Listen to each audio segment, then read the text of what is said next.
प्रयागराज में एक बहुत बड़ा माफिया, कन्वर्जन माफिया, उसका केस अभी सुप्रीम कोर्ट तक आया था। एक यूनिवर्सिटी का वाइस चांसलर भी बन के बैठा हुआ है, लाल। हाँ, मतलब उसके खिलाफ ऐसे लगता है कि उसको एफआईआर होती, उसके पहले उसकी बेल हो जाती है। इतना तगड़ा नेटवर्क, इतना पैसा।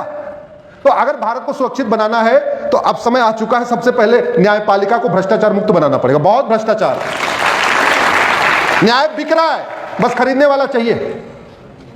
आप क्या खरीदार नहीं होंगे, नहीं खरीद पा रहे होंगे, अलग बात है, लेकिन बिक रहा है, यह कड़वी सच्चाई है। और यह न्यायपालिका का भ्रष्टाचार हमारी राष्ट्र की सुरक्षा के लिए बहुत बड़ा खतरा है। दूसरी, सेक्शन 113 एक्ट ऑफ टेररिज्म, यह धर्मांतरण एक्ट ऑफ टेररिज्म है। मुगल क्या करने आए थे, जोर से बोलिए जरा। सत्ता के लिए नहीं आए थे, यह हमें झूठ पढ़ाया गया। मुगलों का लक्ष्य था यहां कन्वर्जन करना, सत्ता उनके लिए साधन था, क्योंकि सत्ता प्राप्त करने के बाद कन्वर्ट कराना आसान होता। अंग्रेज भी यहां कोई बिजनेस व्यापार करने नहीं आए थे, अंग्रेज क्रिश्चियनिटी को फैलाने आए थे। सत्ता उनके लिए साधन था, वो जब साधन मिल गया उसका उपयोग किया, उन्होंने कन्वर्ट किया। सेक्शन 147 वेजिंग वॉर, धर्मांतरण से बड़ा वेजिंग वॉर क्या है? सेक्शन 152 संप्रभुता के लिए खतरा, एकता अखंडता के लिए खतरा। धर्मांतरण से ज्यादा एकता अखंडता के लिए क्या खतरा है? 26/11 किसने किया था, जोर से बोलिए जरा। किसने किया था? नहीं, शब्द ठीक उपयोग करिए, कन्वर्टेड हिंदू ने। 26/11 किसने किया, जोर से बोलिए जरा। अल फलाह के डॉक्टर कौन है? अफजल गुरु कौन था? बुरहान वानी कौन था? याकूब मनन कौन था? लफ्ज जिहाद कौन करते हैं? लैंड जिहाद कौन करते हैं? घुसपैठियों को कौन बसाता है? धर्मांतरण कौन कराता है?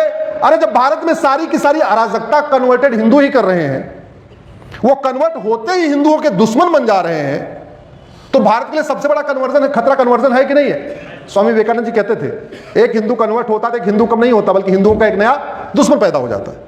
इस कन्वर्जन को कौन रोकेगा? चिंतन मंथन करने से, सेमिनार करने से, कॉन्क्लेव करने से, प्रेस कॉन्फ्रेंस करने से, टीवी पे बहस करने से, अखबार में लेख लिखने से, अखबार में खबर छपने से धर्मांतरण रुक जाएगा क्या? नहीं, धर्मांतरण रुकेगा जब राम नीति लागू होगी, भय बिन होए न प्रीत। धर्मांतरण तब रुकेगा जब कृष्ण नीति लागू होगी, सठे साठम समाचरित। धर्मांतरण तब रुकेगा जब पूर्वजों की बात लागू की जाएगी, लोहा लोहे को काटता।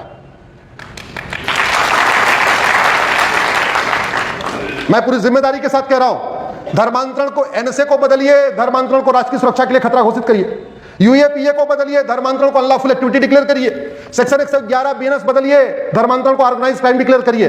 सेक्शन 113 को अमेंड करिए, धर्मांतरण को एक्ट ऑफ टेररिज्म डिक्लेयर करिए। सेक्शन 147 बदलिए, धर्मांतरण को वेजिंग वॉर डिक्लेयर करिए। सेक्शन 152 बदलिए, धर्मांतरण को भारत की संप्रभुता, एकता, अखंडता के लिए खतरा घोषित करिए। धर्मांतरण कराने वाले मिशनरी और जिहादियों का narco polygraph brain mapping test करने, 100% प्रॉपर्टी जब्त करने, नागरिकता खत्म करने और साल भर के अंदर उनको 20-50 साल सजा देने के लिए कानून बनाइए। मैं गारंटी के साथ कहता हूं, कल से अगर धर्मांतरण रुक जाए तो आजीवन में वकालत छोड़ दूंगा।